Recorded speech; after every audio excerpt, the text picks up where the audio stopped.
if we look here at the left-hand one, Barry, okay, that was your before, okay? So a couple of things there in terms of your setup, okay?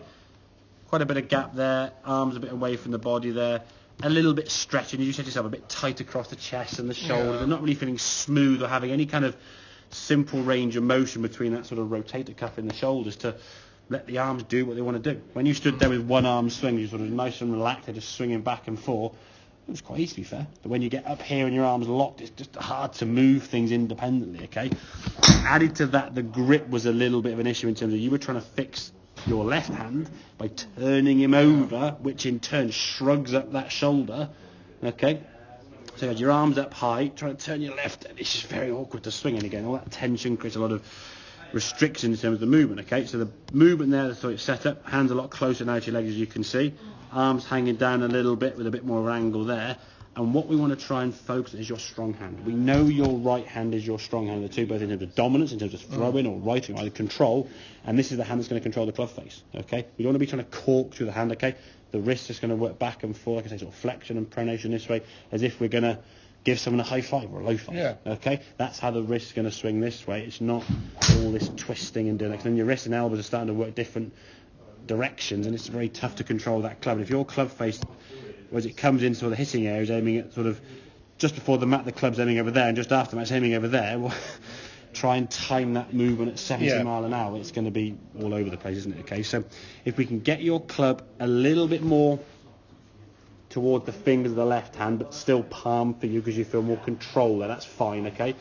So your left thumb is still on top, but still in a more comfortable position, okay?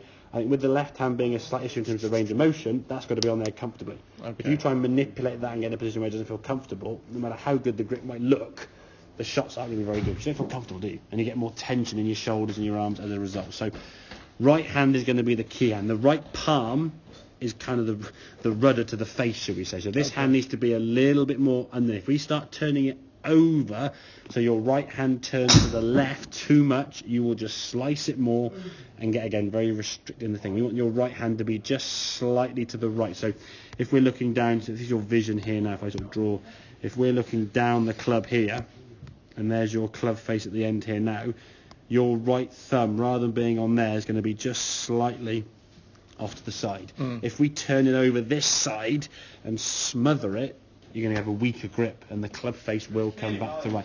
And the club face is the issue, not your path. I mean, that last shot there, you just sit there, okay, it wasn't a bad one, to be fair. The path was pretty much straight to target, and the ball just started just right of it with the face being open and just drifted off to the right there.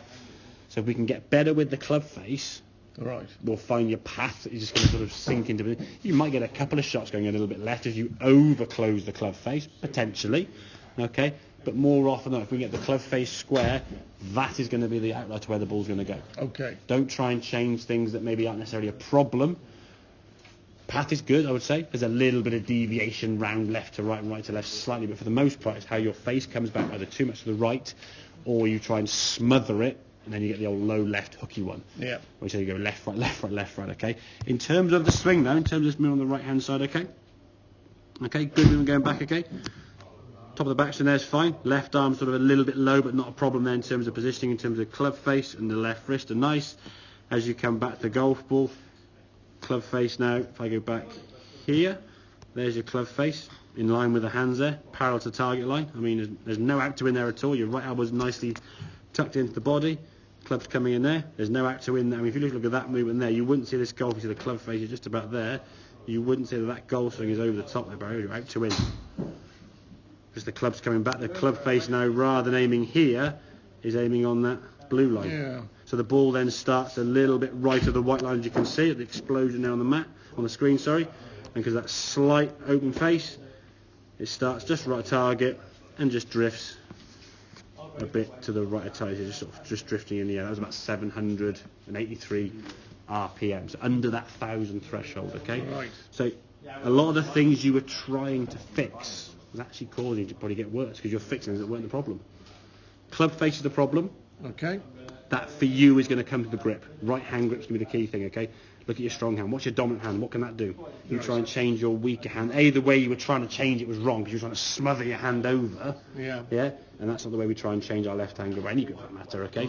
Honestly, I have been gripping tightly with this left hand. Yeah. I know this. I understand. Because it feels weak. It feels that I've got to hold this club really hard. Exactly. And I think potentially that is in some ways why people grip the club tight. They feel they got to almost like control the club more. We'll do a little test in a second to see how loose you can actually hold it without the fear of it coming out. And that's in some ways the big. I think the club twisting or coming or losing control. We feel as golfers, the tighter we grip it, the more control we got. Very often, the tight. If I said you hold a pencil, you either hold it in your palm and squeeze it tight. Now try and write your name. You'd have no control. Okay. No.